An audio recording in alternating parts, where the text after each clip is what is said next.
ಇವತ್ತು ಏನು ಮಾಡ್ತಿದೀಯಾ? ಬಾದಾಮಿ ಪುರಿ ಪಾಯಸ. ಏನೇನು ಬೇಕು ಅದಕ್ಕೆ?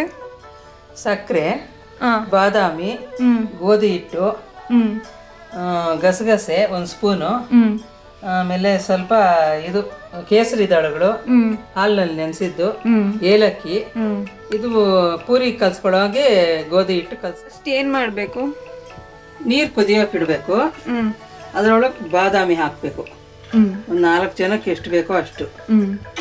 ನೀನು ಎಷ್ಟು ಹಾಕ್ತಿದ್ಯಾ? ಎಷ್ಟು ಬೀಜ ಹಾಕ್ತಿದ್ಯಾ? ಸುಮಾರು ಒಂದು 50 ಬೀಜ ಹಾಕ್ತಿದ್ದೀನಿ. ಇಲ್ಲಿ ಬಾದಾಮಿ ಚೂರು ತುಪ್ಪ ಹಾಕ್ಕೊಂಡು ಗಸಗಸೆ ಹುರ್ಕೋಬೇಕು.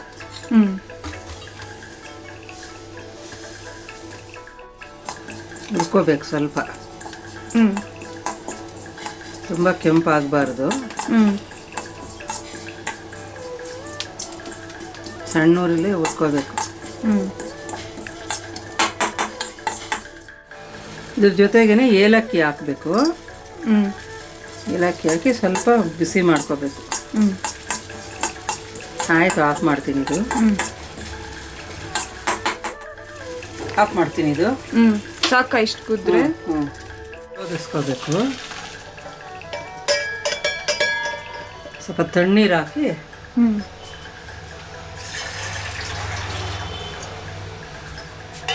ತಣ್ಣೀರು ಹಾಕಿದ್ರೆ ತಣ್ಣಗಾಗುತ್ತೆ ಸ್ವಲ್ಪ. ಆಮೇಲೆ ಒಟ್ಟು ಬಿಡಿಸ್ಕೋಬೇಕು. ಹೀಗೆ ಅಂದರೆ ಬಂದ್ಬಿಡುತ್ತೆ. ಎಲ್ಲ ಬಿಡಿಸ್ಕೊಳ್ಳೋದು.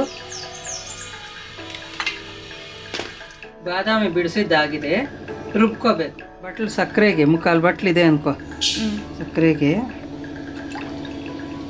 ಹಾಕ್ಬೇಕು. ನಮಗೆ ನೀರು ಹಾಕಿ ಮಾಡೋದು. ಎಷ್ಟು ಬೇಕೋ ಅಷ್ಟು ಇಷ್ಟು ನೀರು ಹಾಕಿ ಕುದಿಯೋಕೆ ಇಡಬೇಕು. ಕರಗುತ್ತೆ ಇದು.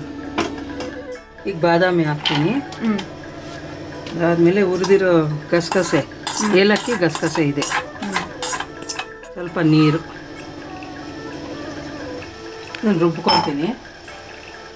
ಇದು ರುಬ್ಬಿದ್ದಾಗಿದೆ. ಗಸಗಸೆ, ಏಲಕ್ಕಿ, ಬಾದಾಮಿ ನುಣ್ಣಗೆ ರುಬ್ಕೋಬೇಕು. ರುಬ್ಬಿದ್ದೀನಿ. ಈಗ ಇಲ್ಲಿ ನೀರು ಕುದೀತಿದೆ, ಹಾಕ್ತೀನಿ. ಈಗ ಸಕ್ಕರೆ ನೀರು ಅಲ್ವಾ? ಸಕ್ಕರೆ ನೀರು ಕುದ್ದಿದೆ ಚೆನ್ನಾಗಿ. ಸಕ್ಕರೆ ಕರಗಬೇಕು, ಸ್ವಲ್ಪ ಕುದಿಬೇಕು. ನೀರು ಹಾಕ್ಕೊಂಡು ಹಾಕ್ತೀನಿ.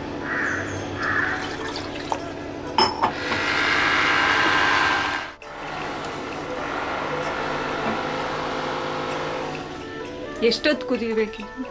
ಸ್ವಲ್ಪ ಕುದಿ ಬರಬೇಕು. ಈಗ ಪಾಯಸ ರೆಡಿ. ಇನ್ನು ಪುರಿ ಮಾಡ್ಕೊಳ್ಳೋಣ. ಇದು ಮುಚ್ಚಿಟ್ಟು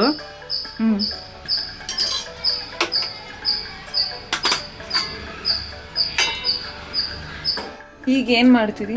ಈಗ ಹಿಟ್ಟು ಕಲ್ಸೋಕ್ಕೆ ಒಂದು ಸ್ವಲ್ಪ ನೀರು, ಆ ಹಿಟ್ಟಿಗೆ ಎಷ್ಟು ಬೇಕೋ ಅಷ್ಟು, ಚೂರು ತುಪ್ಪ ಸಾಕು, ಸ್ವಲ್ಪ ಉಪ್ಪು, ಒಂದು ಬಟ್ಲಿಗೆ ಅಷ್ಟೇ.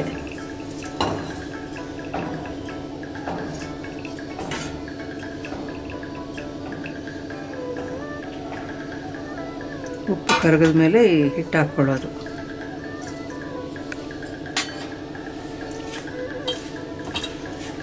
ಚಪಾತಿ ಹಿಟ್ಟು ಥರ ಕಲಿಸ್ತೀಯ? ಚಪಾತಿ ಹಿಟ್ಟು ಥರ ಕಲಿಸ್ತೀನಿ. ಎಷ್ಟು ಬೇಕೋ ಅಷ್ಟು ನೀರು ಹಾಕ್ಕೋಬೇಕು ನೋಡಿಕೊಂಡು.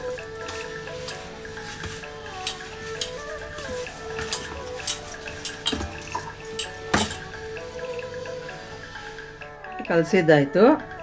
10 ನಿಮಿಷ ನೆನೆಯಕ್ಕೆ ಬಿಡಬೇಕು. ಈಗ ಎಣ್ಣೆ ಕಾಯಕ್ಕಿಡೋಣ.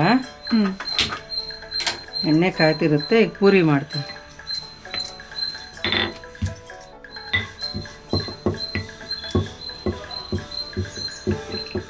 ಸಣ್ಣ ಸಣ್ಣದಾಗಿ ಕಟ್ ಮಾಡ್ಕೊಳ್ಳೋದು. ಚಿಕ್ಕ ಚಿಕ್ಕದಾಗಿ ಕಟ್ ಮಾಡ್ಕೊಳ್ಳೋದು. ಇವು ಎಣ್ಣೆಲಿ ಹಾಕೋದು. ಕರಿಬೇಕು.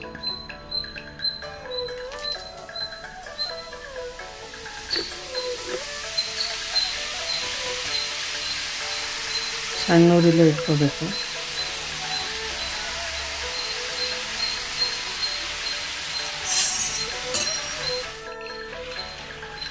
ಸ್ವಲ್ಪ ಕೆಂಪು ಅಂದ ಮೇಲೆ ಎತ್ಕೊಂಡ್ಬಿಡ್ಬೇಕು.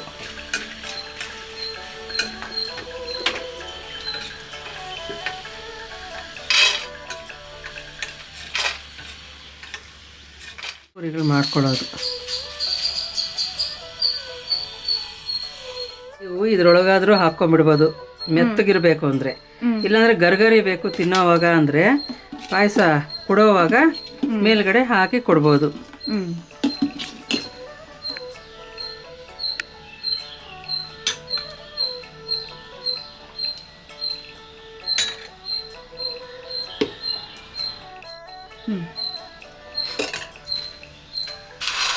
ಇವು ಬೇಕಾದರೆ ಇದು ಈ ಥರ ನೆನೆಸ್ಕೊಂಬಿಡ್ಬೋದು. ನೆನೆಸ್ಕೊಂಡ್ರೆ ಮೆತ್ತಗಿರುತ್ತೆ.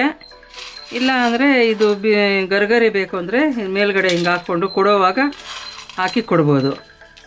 ತಣ್ಣಗಿರಬೇಕು ಅಂದರೆ ಫ್ರಿಡ್ಜಲ್ಲಿ ಇಟ್ಟರೆ ಇದೇ ಚೆನ್ನಾಗಿರುತ್ತೆ. ತುಂಬ ಬಿಸಿ ಬೇಕು ಅಂದರೆ ಹೀಗೆ ಕೊಡ್ಬೋದು. ಈಗ ಬಿಸಿ ಬಿಸಿ ಬಾದಾಮಿ ಪುರಿ ರೆಡಿ ಇದೆ.